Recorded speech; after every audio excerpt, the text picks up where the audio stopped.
no sign of intelligent life anywhere.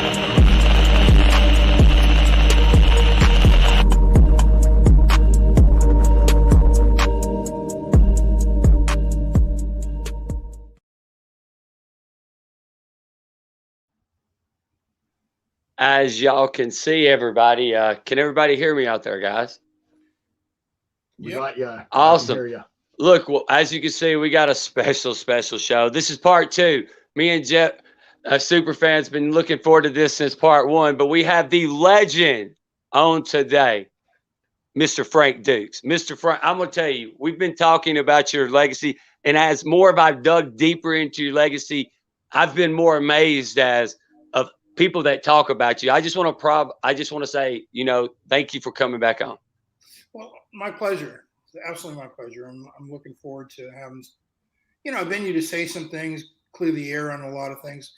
For so many years, what's gone on is I've been pigeonholed and not allowed the decency of even being able to respond to allegations or falsehoods that have been spread about me.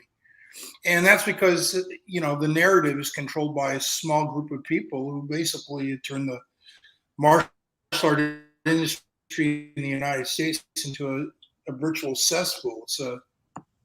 It's a criminal enterprise, nothing short of a criminal enterprise. You want to be a black belt? You want to be MMA champion of the year? Guess what? Show up at Alan Goldberg's event at the end of the year, and you can make that happen with a $2,000 platinum package. And get your picture taken with Couture and all these stars, so that it all looks real. So when these guys go back to their schools, and look, Mr. Frank, they do that. Mm-hmm. Mr. Frank, me and Jeff can vouch for that.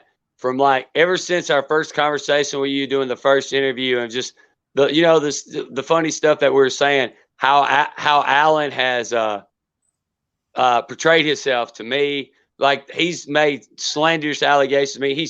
I've had phone calls. Somebody said, "Don't cross the Mason-Dixon line," and I'm thinking, I don't know where that's at, but I'm pretty sure I'm going to be in Atlantic City in a few weeks, and in a couple of months. You know what I'm saying? I understand what you're going through, because his haters are like dingleberries that are somehow flinging onto me, Jeff. Isn't that right, Jeff? Well, that's absolutely correct, my friend. And I can tell you from my experience, Alan has contacted me, and we've talked, and with all due respect to you, Frank, Alan has been nothing but respectful to me. I don't know if he's trying to play a card or something, but let me tell you something. He's a very absolutely. Listen, Alan did the same thing with me when he was out destroying the reputations of other people. This is a pattern of behavior. Okay, he works his way in like a boll weevil, like a parasite, and he will pay for you to come out to his event. He will treat you really nicely until you lose your usage for him. Okay, it's like the mob, how the mob works. Hey, buddy, come here, be with us. We'll take care of you. They'll even kill for you. But if you pose a threat to their business, guess what? You get 2 behind the head.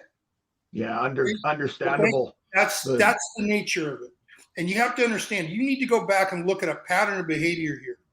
What he does is he picks out some poor person and he attacks them towards the end of the year to promote in his event, to get all the attention he can.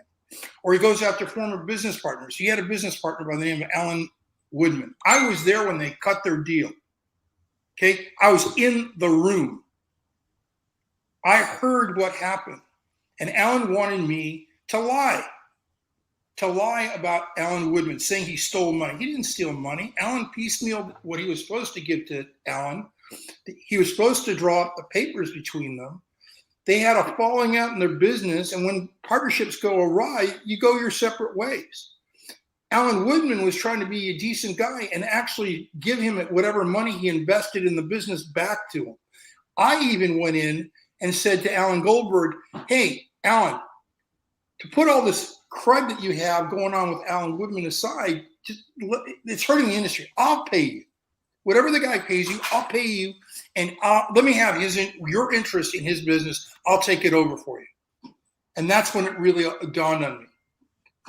He wouldn't take the money. It was not about the money. He wanted Alan Woodman out of business because he was a potential threat to him, because Alan started doing seminars. He started doing events, and he did everything in his power to do that. I had no problem with Alan Goldberg till I put on a charity event with Frank Dukes Fellowship in Las Vegas, or tried to. And the guy went out and actually started contacting people. And this is for charity. This was an event to raise money and awareness for wounded veterans. Okay, it was with the Wounded Heroes Hearts was the name of the charity. Right. Okay, I'm not doing it for myself. It wasn't even really a martial art event, but it was about raising awareness and raising money. He viewed it as because so many martial artists were coming to the event, he saw it as a threat. So what does he do? He goes out there and he starts contacting everybody. If you go to Dukes' event, then you can't come to ours, and you're going to be on my hit list. And he coerced and attacked people who wanted to be. It got so bad that the actual organization that was going to benefit from this asked us to not go forward with the event, and that's why I canceled it. Wow. Okay, Yeah. So this guy is, in my opinion, he's a criminal. He's promoting fraud in the industry, yet he's pretending to be a champion against fraud. I've been retired. Don Wilson goes out, I want to protect people from the teachings of Frank Dukes. Really, Don? Let's talk about who I teach and who you teach. My name is on the inside of the U.S. Navy SEAL manual. You think it got there because of a movie? I've been an adjunct faculty member for the Criminal Justice Institute of St. Petersburg, Florida, for crying out loud. I'm the keynote speaker for the Federal Law Enforcement Officers Association 2 unprecedented years in a row, or speaking times in a row. Never heard of, ever done before.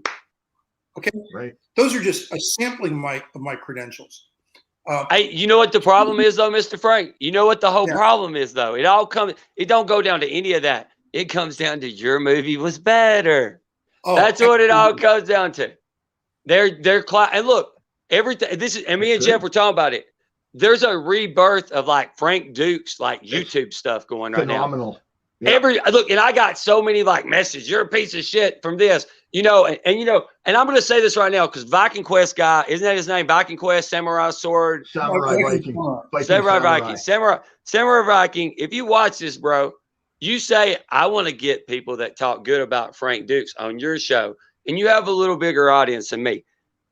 Why don't you let me come on the show? Because you keep and Mr. Frank, you've sent me I've seen the stuff, and I have to say, Samurai, you're not doing both ways like you're saying you're doing. I feel like the narrative is, I don't know if Alan gave you a booth or what. I feel like you're making clicks off of trying to make Mr. Frank look dumb, and that's not what we're about. So, no. Mr. Frank, I see it. Ask Jeff. It's unreal, man. I've never seen nothing like this. Well, it was rather interesting. He did a show with a guy named Doran Kaufman, and I'm glad they did the show because it really showed and put a spotlight for people to see just how Hollywood lies for each other, how they cover up for each other. Correct. And you could see the shock in Doran's face. Doran's not part of the Hollywood scene. He's a motor car influencer in Israel, but he was the guy who was present at the meeting. He handled the meeting. And what we're talking about is a guy, Steve Lampert, promoting his Hollywood book. He went out and said that I had gone out and I had claimed to him that I was the choreographer for the film The Quest on the set in Australia. Now, I want you to understand how stupid this lie is, okay? And I want everyone to really realize this, okay? First of all, I'm sitting across from Kamel Krifa, who is on the set, who is Jean-Claude Van Damme's bodyguard, confidant, business partner for years. You don't think he would know, or I would know, that I wasn't there, that he might not say something? Of course he would. On top of that, my whole lawsuit against Van Damme memorializes what I've been saying and what I say. And what I said is, I wasn't there. That was a breach of my contract. The only thing that came up regarding that in the discussion, and this guy, Steve Lambert, showed up with an attitude, is Doran talks about. Okay, and he's a partner of this guy, Alon. They're business partners on this Ninja project. And I was there to hopefully help raise money and maybe lend my name to their project so they can get it made. Right. I'm at that meeting. Okay, so I make a comment to him. I said, hey, you know, I understand you did the quest. He goes, yeah. He said, well, did you know I was the original choreographer for that? And he gets, no, you weren't. I was there. That's where that all came from. Wow. Okay. And I sat down and said, Steve, I didn't say I was on the set. I said, if you look at the contracts, I sued Jean-Claude Van Damme over it. I said, I was supposed to be the choreographer, just like I was in Lionheart, just like I was in Bloodsport, just like they had me do the pre-production for it and Double Impact. Okay, there's a pattern here. Now let's move on. And we did, and everything was cool. I left that meeting. Everybody was happy with the meeting. Steve Lampert even gives me his phone number, okay, his personal phone number at the end of it. Says, hey, let's get together. Let's hang out. Okay, let's do that. 2 years later, and the next thing you know, he's on there telling the story that he caught me lying. And now he's got his business partner, Alon, lying for him to cover it up. Fortunately, like I said, we had Dorn there, and you can see the shock in Dorn's face. He's just like, and he's insistent, no, that was never said. No, he had an attitude when he came. And it's really clear. And this is the problem. Lampert is part of the Gene LaBelle, you know, Chuck Norris, I don't know what you want to call that era clique. There's a clique, and it's a clique with Black Belt Magazine and Inside Kung Fu Magazine. And they kept me locked out for years. They kept me locked out of being able to go into professional kickboxing, for example. In 1980, I retired from the Kumite. I had an open challenge in 1980 for anybody who doubted me. Black Belt Magazine even said they verified everything that I'd done. I did the same thing again in 1988. I did the same thing in 1988 when Bloodsport came out. What happened was Don Wilson, and maybe this is why Don Wilson's got a thing up his buttocks for me. And that I want to know. I got to know now. We got to know now because he don't like me now. I'll tell you why. He came out as a bully and started to bully Jean-Claude Van Damme, knowing Van Damme could not respond, being under contract. I remember that. Okay. And he started saying, oh, I want to fight. Van Damme's a fraud. He never fought kickboxing. Yep. He's not a kickboxing world champion. Excuse me. And I told him, and I said this before. This is why I get upset when people say I said Van Damme's a fraud. No, I've never said that. I said Van Damme never fought in Kumite fights. That's why he needed me. There's no evidence of that. What he did do is he did fight for WACO, I think it's called the organization, or WACO in Europe. It's a kickboxing organization. He fought there. He was very successful with the organization. And that's where it comes from. Different organizations like the WBE, WBC, they all have their own world champions. Let's be honest, okay? Depending on what boxing federation you're in. Hey, so I'm just curious, though, Ms. Frank. Well, let me get to my point. Just like you have Bellator and you have Strikeforce and you have UFC, right? They have their own world champions. Yeah. Okay. So Don Wilson is saying that one, Jean-Claude Van Damme is not a champion, and then on top of it, he issues a challenge for $100,000. He'll fight him, and he starts going everywhere with it, trying to promote his movie Blood Fist. And to shut him up, I say, you know what, Don? Let's do it. I'll fight you. I'll fight you kickboxing, or I'll fight you any way you want to fight. How about we fight Kumite? And I called Roger Corbin's offices for $100,000. I'll do it. Right? Then when it looked like they didn't have the money to do the event, Michael Corcione, who's a producer of Bloodsport 2, let me try to make it happen. So he had an all open welcome exhibition for me in Barstow, California. And an invitation was sent to Don Wilson. You want to fight? Here I am, buddy. And I did it on one condition. And Mike Corcione talks about this on the Justin Harvey show. And that was that I fight everybody blindfold. I wanted to prove that I had mastered echolocation, that I could fight you blindfold. I didn't. You would fight. You was gonna fight Don blindfolded. Huh? Yeah. You would have fought. Oh, damn! Hell yeah! That's gangster. That's OG. I don't know. That's OG there. I would have fought him. You know what? Because when you get really good at what you're doing in my field, and you do martial arts, you can close that distance.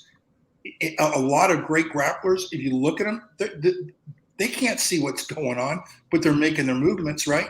Correct. Okay. When you really throw a punch and you're throwing stuff, the way you take a guy down, You never throw a punch at a guy where he's at. You throw it where you think he's going to be at. That's how you connect. You hit the target where it's going to be, not where he is. And that's the difference between a great fighter, a champion, and a guy who's sort of like struggling.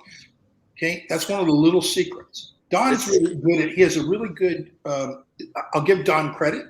He has a really, really good sense of how to read the other fighter and to know where they're going to move or manipulate them to where he can strike them. That he's very good at. But at the same time, he depends on certain tells, and I would have used that against him. Yeah, that's. Right. And I think the reason I don't have respect for kickboxing is they locked me out. The same way they locked me out of the magazines. They did not want me coming around. I believe that, Mr. Frank. Nobody will even talk to me. I'm dead serious. Any of those magazines, all those, I've reached out to all these kind of magazines, except that one magazine. They said they wanted to talk about it. The one that you said he seemed like a pretty good guy. I can't think of his name. Damn it. I wish I give him a shout out. But that guy, whoever he is, he's a good guy. I'm supposed to be talking to him. Yeah. And all I can say is, I was pigeonholed for a number of years. And I'm breaking world records after world records. I did a movie, Bloodsport, for crying out loud. Yeah.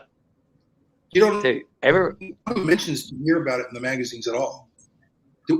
Nothing. Because again, they control the narrative. They're going to say who's a star, who isn't. They bring people out to these events. They give them awards. They pay people pay up to $2,000 for their awards. Okay, and we're not talking like a couple guys. We're talking like maybe 100 guys. Oh, I believe it, man. Look at them. Look at all those guys. Yeah, and if you look at them, just by their movements, nobody. It's just, to me, it's like I know if a guy's a martial artist or not. The guy who's running the event right now, Dr. Goldman, all of a sudden he went from when I first met him, and he said, I only trained a little bit of Taekwondo. Okay, and I met him, I think it was like in 2014, and the guy is all of a sudden now in 2020, we're talking a 7th degree black belt in Shotokan Karate. I know guys who dedicate their whole life to it, haven't gotten past 3rd degree, and they teach avidly every day in the dojo. Hey, it's that Cliff Note. Hey, I got it now, Mr. Frank. This is what we'll call it. Cliff Note Karate. Not the whole book. Cliff Note Karate. That's what. Karate. There you go, Alan Goldberg. Cliff Note Karate. They all you got to do is you do a little bit of kicking, you pay a little bit of money, and you get. Look, I'm a red belt. Alan's sending me a red belt. I didn't tell y'all. I'm an official red belt. I'm above black belts, they say now. Well, let me tell you something. I have another name for it. My name for it is called the Theater of the Absurd, because everybody's role playing. Okay. Hey, dude. It's sad. That's exactly what's going on.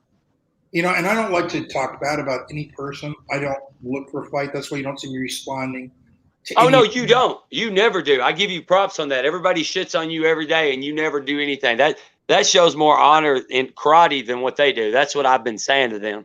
They don't listen. The first tenet of martial arts, if you're really trained, okay, I can train you how to do movements, but the one thing that their teachers didn't obviously train them in is respect and the martial etiquette that goes with it and the ethics that go with it.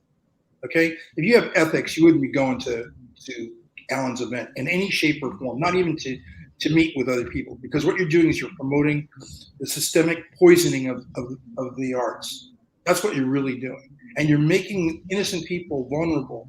They talk about, I mean, imagine the irony in all this. Here, Don Wilson saying, oh, he's trying to protect the public from me, right?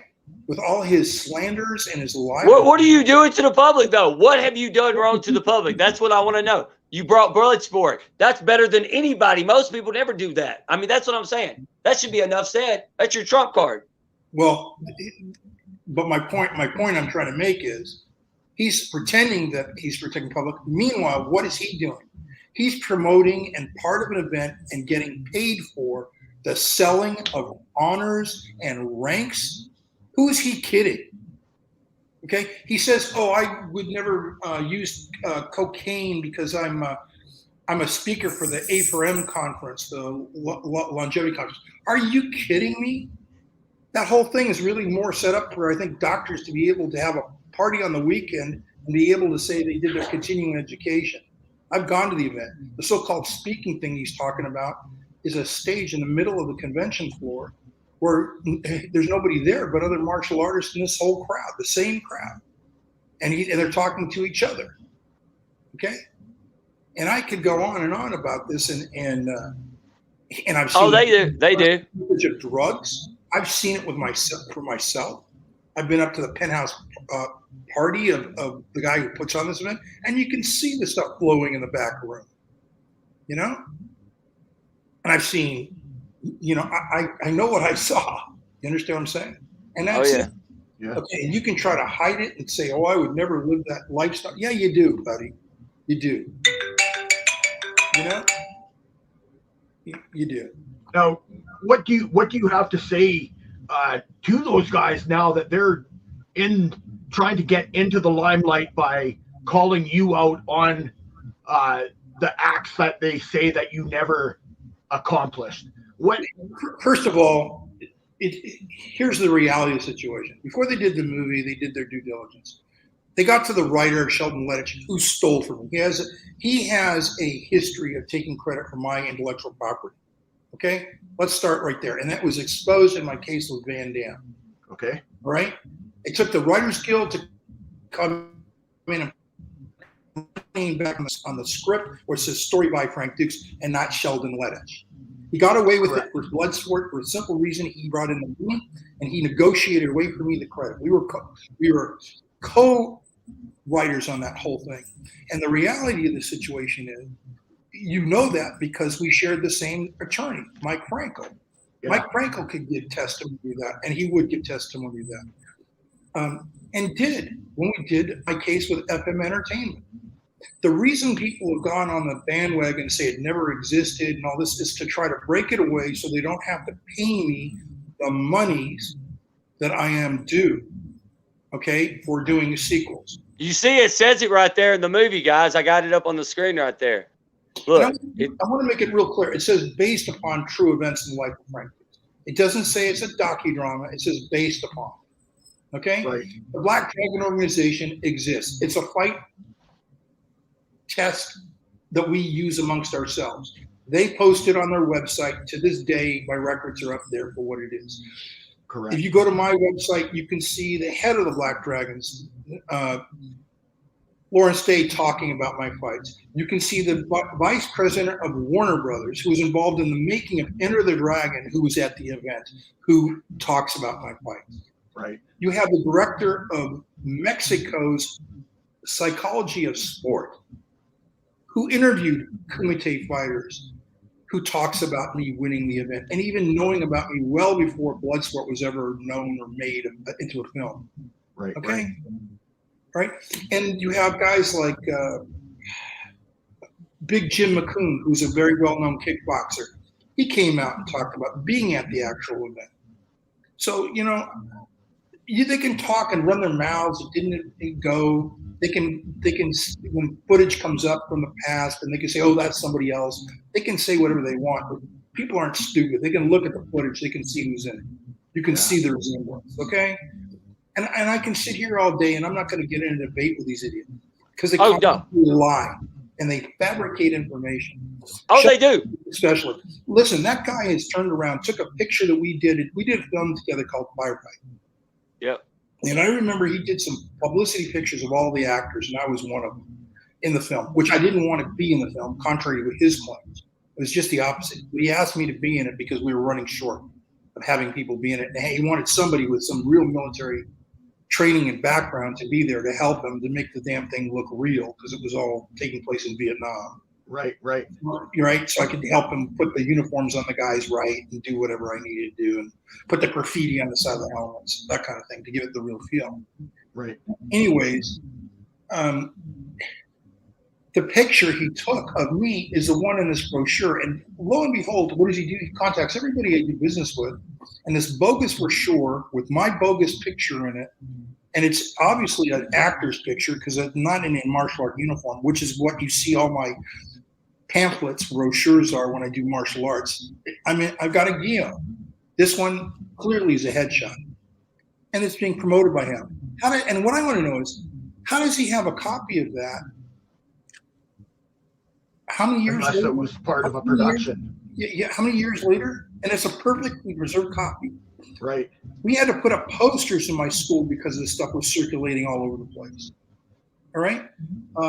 They put up posters saying I was a Medal of Honor winner, but making it look like it was me. And they glued it to the doors of Cecil Peoples' studio and Benny Akita's studio and whatever, trying to create a fight between me and them when I had school back in the day. Okay? Wow. That's where that comes from. And again, it's a picture that traces right back to Sheldon or traces right back to the guys who are inventing these false allegations. Hey, Shay, I believe it, Mr. Frank. Like I told you, I'm not even going to talk about what Alan said to me, but like Alan just came out of nowhere. Like, see, I was in private message. Jeff's seen the screenshots. We've been in private message with Alan, me and Jay, because Alan said, I love to make money. He straight up, we got screenshots where he says, I'm all about making money. I'll find somebody to whoop your ass. And I was like, bro, that's great. We'll do whatever we got to say. But then he got mad because I would say funny stuff, like just funny, being funny. And then he said some of the slanderous, craziest shit to try to, and Jeff was the one that told me. He sent me a message. I was like, oh my God. And you know what? Alan's the type of person that he's a leech and he wants to get whatever he can get out of you. If he can't get too much, he's going to try to tarnish your name. And guess what? If you're in control of Don Wilson, if you're in control of Sheldon, look, let's just be honest. He's the wannabe dude from Honey, I Shrunk the Kids. And look, Sheldon, I don't know why. I want to say this, Mr. Frank, too. I don't know if you got to see this. He keeps making fun of me, hillbillyism, hillbilly that, hillbilly that, hillbilly. I'm from the hills of Tennessee. You know how many fucking presidents were actually from Tennessee? There's quite a few. Many? I mean, I don't know, but I can name like you got Andrew Jackson, you got Johnson. I mean, you've got hell, I can name two. I don't know where dipshit's from, but you know what I'm saying? He's race baiting. Let's be honest. Okay, it's the lowest thing you can do. Okay, I saw where they were saying you like prejudice and crap. You were arrested for doing something? I mean, and I've never been arrested, never in my life, ever. But see, you're experiencing now and got just a little taste of what I've had to deal with. Oh, I had a phone call. I had phone calls. Look at somebody who swear to it. That's the crazy thing about all this. They will get these so-called martial art icons and they will swear to hearing this or seeing something that never happened. That's where I say this is why it's a criminal element. But that's what it's all about. Look, I got in trouble with Alan on a number of issues. One of which was I was brought out to sign a certificate for a guy named Andrew Finelli. But nobody, the expectation is I would sign like everybody else did, a 6th-degree black belt certificate. And I go, in front of everybody, I ain't signing this. He's never tested. I don't know what he does. Why would anybody sign this if they're credible? And you know what? That's when I won the respect of Pat Wilson, who, by the way, is a Black Dragon, a fellow Black Dragon. And in fact, it was the only good thing that came out of that is finally Pat and me were able to hook up, and I had his medal from when he used to fight, his medal to give to him. I presented it to him. Okay? Pat didn't sign it. Pat told me he was offered $3,000 to sign that certificate.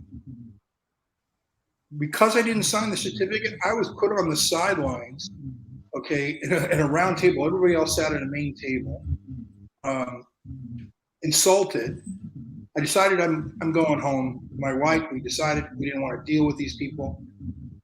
The guy's hounding me because everybody kind of was at the event going, well, so they made another line saying, oh, Frank's going to give him a different kind of award. That's why he didn't sign off on the certificate or whatever, what have you.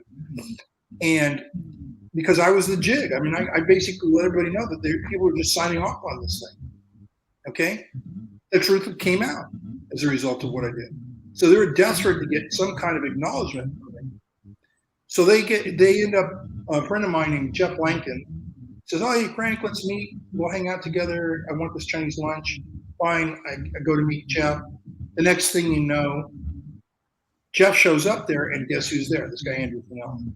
He shows up, and Jeff just happens to have in the trunk of his car a sword for me to sign to give to Finelli, like I presented him a sword.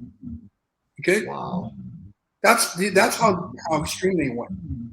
Okay, to try to get it. My wife, being a journalist and smart. Boy, we're gonna get some hate off of this one tonight. I'll tell you what she did. She has my back, like you have no idea. Dude, To show you how smart my wife was, while they were all consumed doing their stuff, she took her phone that looked exactly like his and swapped them. So when he took video of this and trying to make it look and make it appear, and you see I'm reluctant in this whole thing, that he's getting this sword. As soon as he put it down the phone, she swapped it back, and we were out of there. And then he Clever. he went crazy looking for that video. And then he took whatever little pictures he had, I guess, from Jeff's camera, put them up online and said, hey, thank you, Frank Dukes, for presenting me this sword. And I turned around and I said, no, Andrew, all the credit goes to Jeff Langton. He arranged it, he made it happen, not me. I refused to take credit for something I didn't do, and I wasn't really a part of it. That's the way I handle it. I handle it with class. I could have said some nasty things right then and there. How dare you, ambush me? That's what they'll do. That's what they do. I didn't do that. I just let him go in peace. I figure, okay, this guy needs this for whatever reason. I don't have to subordinate fraud. And that's everybody going to spend. And I got to tell you, anybody going to Alan's event with all these things going on right now, and people starting to know about it, if you're going to the event, don't tell me you're a martial artist. Don't tell me you have the industry's interest best at heart. What you're doing is you just have your own selfish interests going on. That's what's really going on here. Because you don't behave like that, you don't endorse this kind of behavior. You don't support this kind of behavior going on. It's bullyism. It's bullyism. Huh? Bullyism.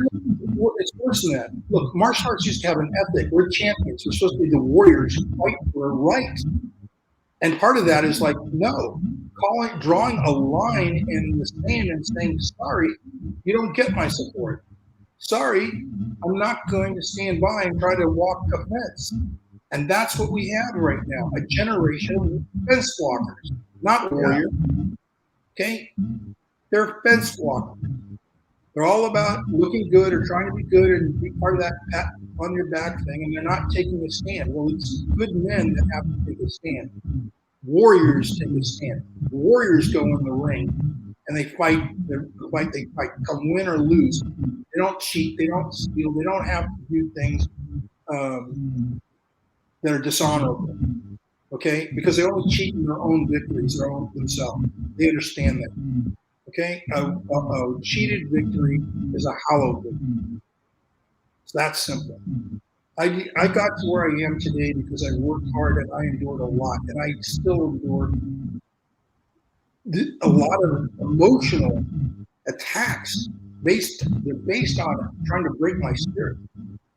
Sure. They can't break my spirit. You know why? Because I'm not vested in me. This is what I'm trying to tell the audience. I'm not vested in. I'm more interested in helping the kid in Mexico get his next meal than how people perceive me. Oh, sure. Mr. Frank, that's what I'm glad we're talking about this now. That's what coming up when we get out the bait and all the stuff we're doing, like talking about maybe going to Mexico and all the stuff. We want to show people, this is as real as it gets. This is fucking, Frank Dukes is real. And I can tell you right now, I'm so invested in this. I've had so many threats. I've had messages and all this stuff. And I'm not going to say his name, but they said, I got $25K, one of Alan's little flunkies. So what I'm saying is, Mr. Frank, we're going to, at the end of all this, we're going to be sitting there, I don't know if you drink a beer or what, but if you smoke one, if you got one, or drink one, if you got one, that's what we're going to be doing at the end of this thing. Well, I promise you. I enjoy a good blend. All right. But that's it. That's it. Mr. Frank, I'll kick anybody's ass for you. I ain't nobody coming now.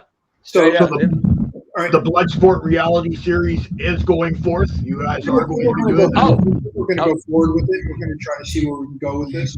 I'd like to do it as a passing of the torch. Sure. You know? That's amazing. What we're doing is going to be passing the torch to a new generation and trying to instill values all around. I want to take Cody, introduce him to the greatest masters around the world, some martial arts people have never even heard of. People haven't heard of Ohai, which is a Mongolian martial art. Okay. Bir Keset, which is an Israeli martial art. You know, there's some That's the real deal shit too. There's amazing things they have that are gems of knowledge. Okay? Sure. That make a real difference in how you perform as a fighter. And that's what really is about. Martial arts is more like the study of conflict, how to resolve conflict in your favor. It isn't just necessarily punching and kicking. And this is the whole thing. And part of that resolution is how do you make a better society. You don't make a better society by handing out trophies to everybody and for participating. Okay? It only makes the society weak. It shades the truth. Sure. There are winners, there are losers. But you know what? There is no loser in the sense of you participated and gave it your all. Right. It's the journey that makes life worth living, not the end goal. Absolutely. Okay? I can show you plenty of people who are like, you know, got all the money in the world, and they're the most miserable people you've ever imagined. No, that's very, very accurate. Super accurate, in fact. Yeah. And it's really also telling too. When I used to work with the teams, and I trained U.S. Navy SEALs, I trained Tier 1 operators all over the world. Okay, I noticed one real interesting thing and a factor. What all these guys mostly have in common: the big jocks, the guys who kind of compensate and look at my belt. I'm a real tough guy, and I'm all this kind of stuff. Muscle bound, like you can believe. Those are the guys that quit out. They're the ones who never made the cut. They never made the cut. The guy who's a smart guy in school, okay, who will dig it in like a spoon and dig out your heart to eat it, to have that has that kind of determination. Those are the guys. Those are the guys. And the reason they're big and they look up is they didn't start that way, but the military makes them that way. That's why it's called training. That's why it's conditioning. It's $3 million for Tier 1 operator, each guy. You know? And the exercise they do is job specific exercise. It's aimed at the job, not necessarily aimed at, looking good. Right. So you're going to train Cody essentially over the course of a year. And he's going to compete against somebody we're looking at New Year's Eve potentially at the end of this year. And with training under yourself, is Cody going to be ready for the likes of people that are wanting to punch him right square in the mouth? That victory belongs totally to Cody. I'm going to be real honest with you, okay? That victory belongs 100% to Cody. All I can do is share my wisdom, knowledge, and experience to guide him to get the tools that he needs to prevail. Correct. Or fight the fight of fight. That's all I've ever asked, Jeff. That's all I've ever asked. That's God dang it, guys. Look, you just heard it. And Mr. Frank, and I want to back onto that right there. It's an honor that I've been watching, and look, I've watched every of these fake podcasts that have been shitting on you and stuff. But I'm gonna tell you this right now, Mr. Frank, and I'm gonna tell you it's right. And I put a 50K bet on Alan. This was no joke. After he met you, he said his little thing. He thought this hillbilly Jim Cody, my sponsors and everything. I said, and they said, let's go with this shit. So, and I said, I don't care who you got. I believe Frank is real and you're fake. And all he could come up with was some woodchuck, leg chuck, some kickboxer or something. And then he said somebody else. He is. And then Oak Tree. Oak Tree is his personal little bodyguard. Okay, and then ready for this. So guess what he did, Mr. Frank? He ruined my. I'm boxing a guy in celebrity boxing, Ryan. Right? He clout chased. He jumped on Ryan, and now he's turned Ryan into Ryan thought me and him were selling a fight, but Ryan don't understand. I was trying to tell Ryan, this dude's a piece of shit. Literally, he jumped into celebrity boxing, even though I'm a hillbilly and he hates you, to clout chase off of us. That's what Alan Goldberg did. No lie. I don't even know who the Ryan guy is. I heard him talking some smack about me. He's such a tough guy. I'll give him my address. Oh! I could tell you what he said. What he said was once he got finished with Cody and finished knocking Cody out, he may come out of the ring and look for Frank Dukes and give him an ass kicking too. That's what Ryan had said. Well, he better have his life insurance. Oh, he better have his big boy points that night. Because look, Miss Frank, I promise you, Chachi will tattoo him with the BYB Brawler Network in the ring. I promise you, in blood. Because look, like I've been telling, everybody's been joking, and I told Alan, you're a dumbass. You should have just got he was just trying to make some money now, not towards the end. I said, I'm gonna hurt Ryan. No lie now. Like I'm really training, like I'm doing real stuff. I'm not joking around. And he grabbed a hold of Ryan thinking he was gonna get some clout. He's about to get an L. It's gonna be embarrassing with a tattoo.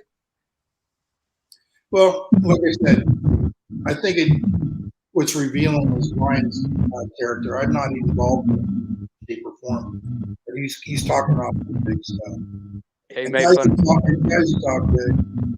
That's kind of weird. It's like also a comedian, so I don't know how much of what he says is comedic and how much he says is actually him believing in himself. I haven't known him well enough yet to know where to draw that line with him. Listen, I can go with the fact that he wants to say what as a form of comedy of going to Cody. Because if I thought it was a threat, I'd just show up and tell you that right now. I don't understand, and I wouldn't even have to be honestly. I've worked with real tier one operators. You have no idea how many guys who are retired right now. They said, "Hey, man, let me just put this head on this side." Okay, and I don't want to live with them because these guys are mentally, first of all, mentally disturbed. All right, these are people who obviously have a defect in their lung. And they have to compensate for it. They're looking for some kind of approval. And they'll keep looking for it. Because instead of working on what's really broken inside them, they keep looking outside themselves. You'll see that in a lot of these activists, political activists. You really get down to what's going on in real life. There's something broken in there. And that's the way they deal with it. The person who really talks about this, a psychologist of the name of Jordan Peterson. I really strongly suggest that some people really look at the studies he's done, what he has to say on YouTube about this kind of behavior. I think you'll find it really instead of being angry at these people who do this kind of stuff, I actually go to a different place. I go to a place where I really feel sorry. I sit there and go, what tragedy must have happened in their life that they would hate our person, never interact, and all the proof there, if you look for it, to show the opposite, that they have to be part of it, that they think they need to do that to have a sense of excitement. Hey, your haters are your biggest fans. That's what I tell everybody. Your haters click on your thing before your biggest fan will. Your haters will click first every time. Trust me. Like I said, I'm not all that worried about it. The only thing, like I said, is the reality. I try to help people. I try to keep them on, you know? Sure. I actually, it's really funny. I walked in the office the other day and bought a coffee cup and said, do no harm. No bull. Yeah. I had to buy it. You bought it? Perfect. As soon as you did it. It's like, because it's still like a motto of my life. Sure. I really try to help a lot of people. And I'm told that position about you because I helped you really on your career. I looked at it. I could have sat down and talked possibly having on the Bloodsport. I kept quiet about it for I don't know how many years. Sure. Then finally, all of a sudden, he points out he's trying to attack the credibility of the film, the credibility, my credibility, so he wanted to snatch it and do a sequel with my Claude or whoever he's trying to do. Well, it was based on Claude, therefore it was imaginative. We have a right to. That's what's really going on. That's really pushing that. Wow. Unbelievable. And by the way, I sued FM Entertainment over that. They were the ones who wanted to go on it. They were funding it. They ended up in a settlement agreement. I don't know my life. How did that lawsuit end up? What was that? How did that lawsuit end up? It ended up with a settlement. I had them on the road.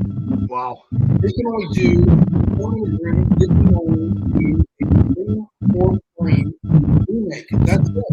Wow. Yeah. I don't know the other rights. Period. Now I'm in discussion. Well, I won't say who. Hey, Mr. Frank, I think you're breaking up just a little bit. You're breaking up just a tad. There might be something's breaking up just a tad. Something it comes on and off. It goes on and off just a tad. I don't know if it's just breaking up or what. Yeah, I think it's the mic. You know. Oh, you clear now. I hear you. Can you hear me now? Yes, sir. Better. Yeah, I apologize about this. But we have internet service. Blame it on the internet. It's the internet's fault, man. Hey, Mr. Frank, I was gonna me and Jeff. No, that is not. I'm trying to. Yeah, I was gonna say, I don't know who your biggest fan is. I've been trying to figure out. I don't know if it's Don the Lizard Wilson or Sheldon Honey Shrunk the Kids Leftwich or Alan Dingleberry Goldberg. I don't know which one it is, but those dudes, man, I'm gonna give you credit. And like we could do a 5. Like seriously, when this show goes out, I'm gonna say it right now. Mark my words. I will get multiple phone calls from bad people saying, I'm going to do this to you. Everybody's going to start making bad messages. And guess what? Samurai guy is going to say, I'm here for Frank Dukes. No, you're not. You still haven't interviewed me, bro. You've interviewed all the haters on Frank Dukes. That's what I got to say right now. I mean, I think if you want the real truth, you need to talk to both sides, just not one side. That's how I look at it. Correct. Yeah, I agree with you too. What he did is last time. And you know what, Mr. Franklin, we won't clout chase and say no names, but there's a lot of people that's well-known people that's heard what we're doing that's kind of said, hey, they're intriguing them and stuff like that. And and throughout this whole thing, when we see at the end of this and they see real people joining in and checking this out, coming and things like that, what are they going to do? I mean, I'm going to go Hulk Hogan. What you going to do, brother? You know what I'm saying? Like, mic drop.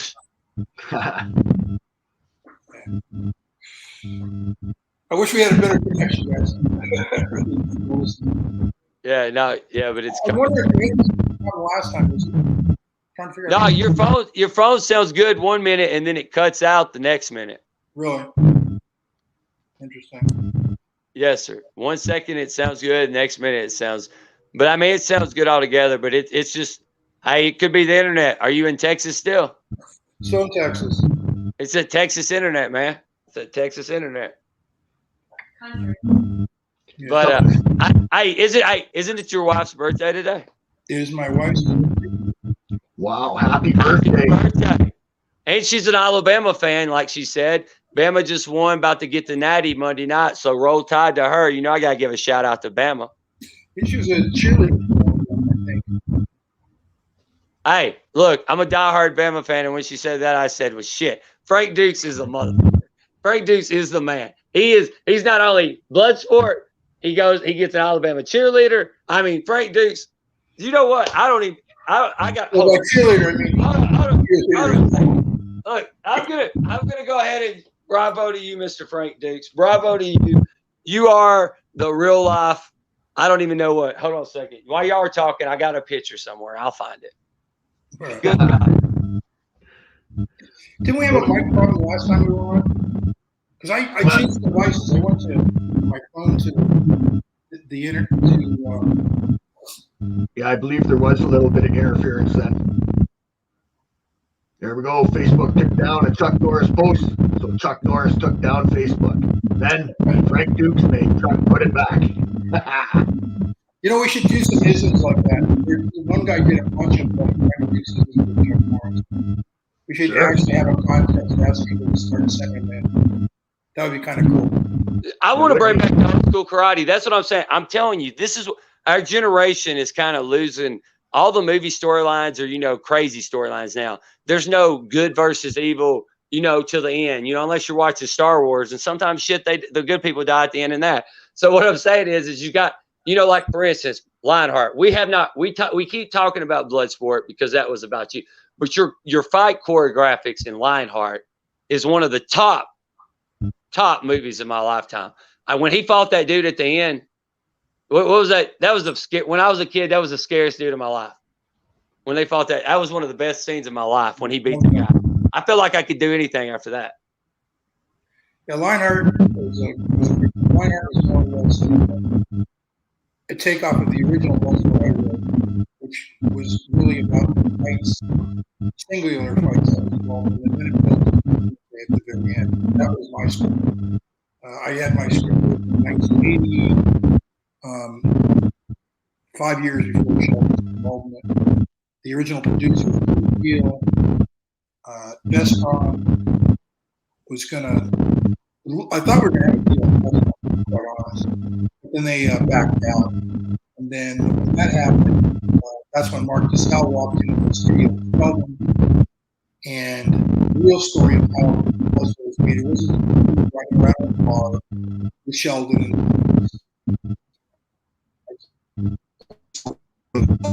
That's a wonderful idea. No, it isn't. You go to 1980, article in Black Book magazine, obviously said everything right then and there. You look at Sheldon's contracts, it says he's a work for hire. They bought the story.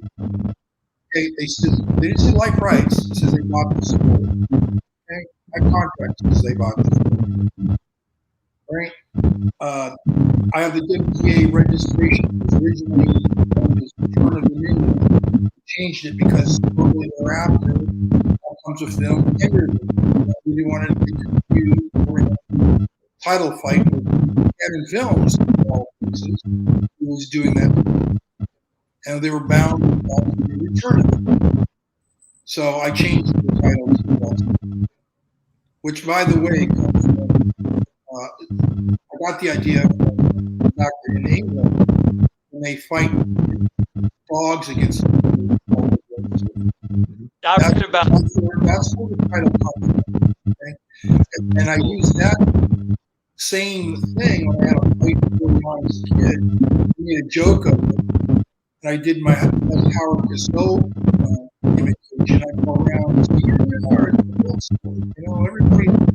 Fighters bound to get a point of blood, you know, and some things like that.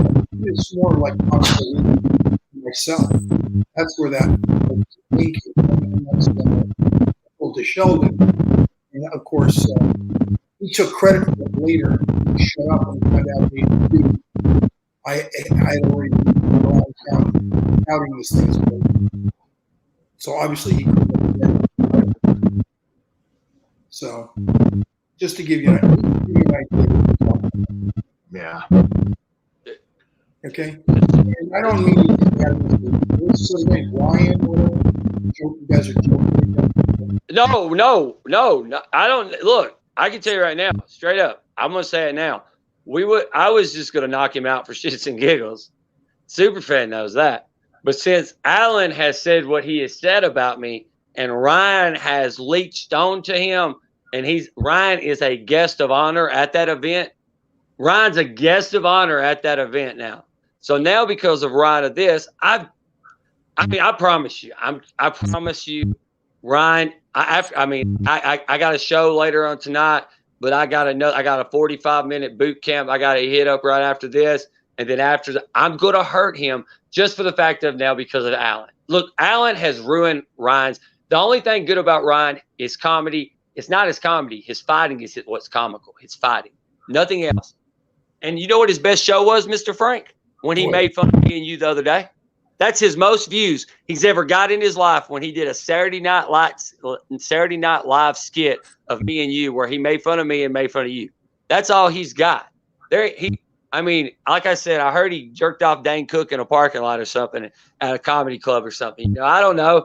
I mean, I'm not saying that, but it is what it is, you know. But I understand that people rank things up.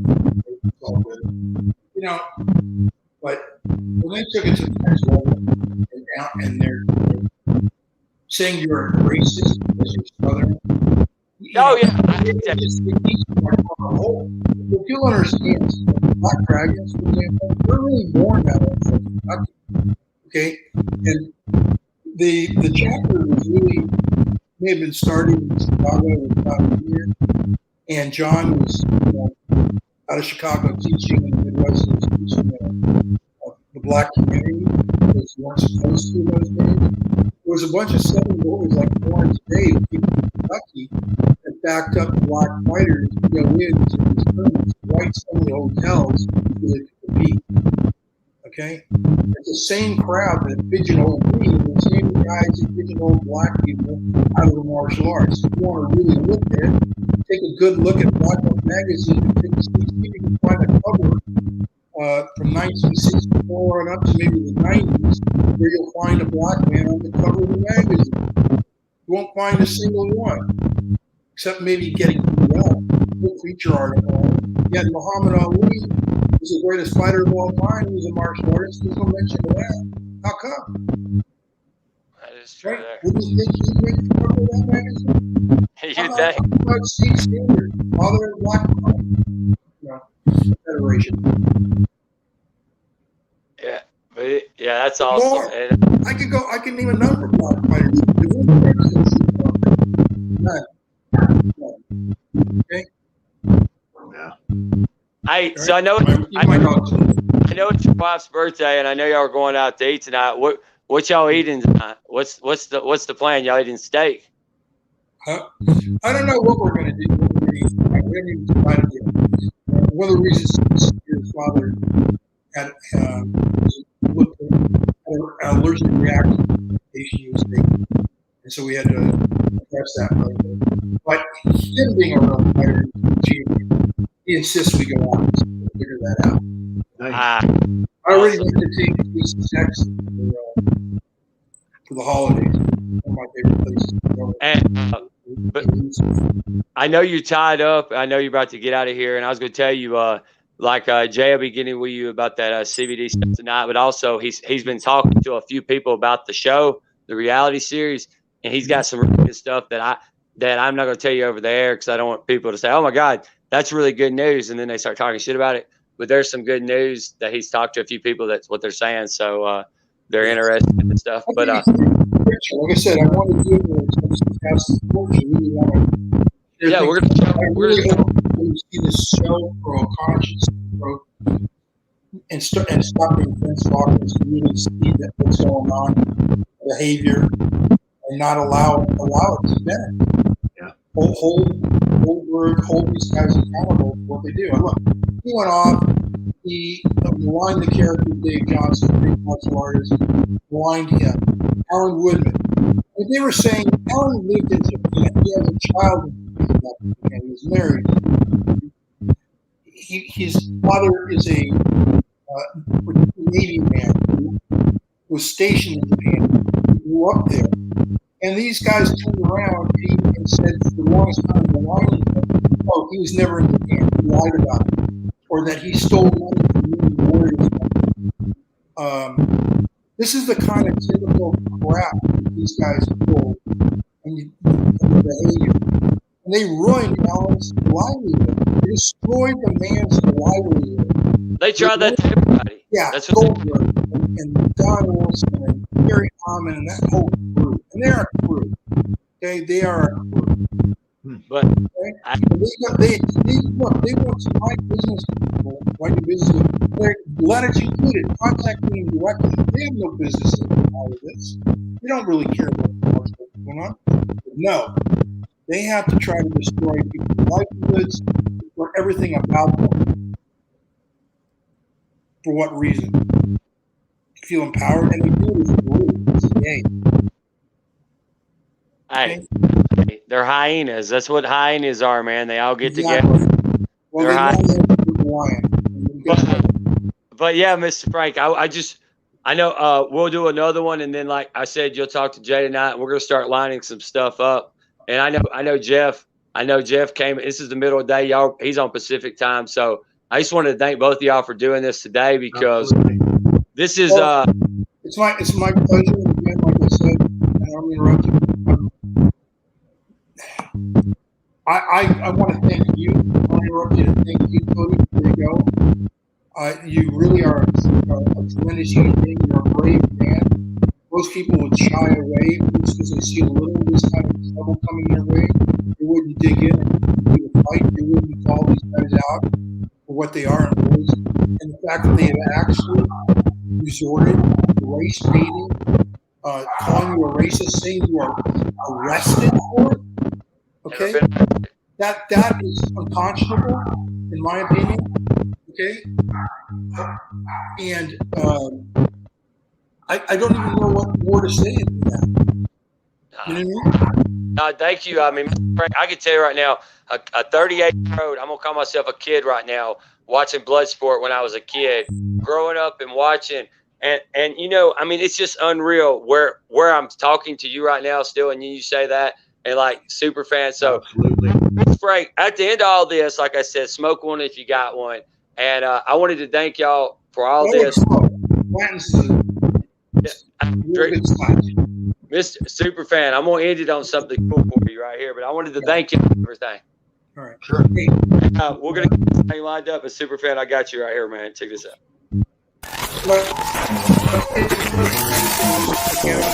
with a friend of mine who does.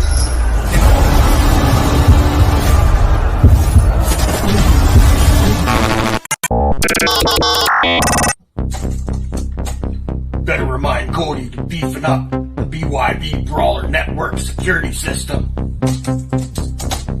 It was really easy to get in. Just decimated the firewall. Now to set up a passcode all of my own. The Superfan sucks.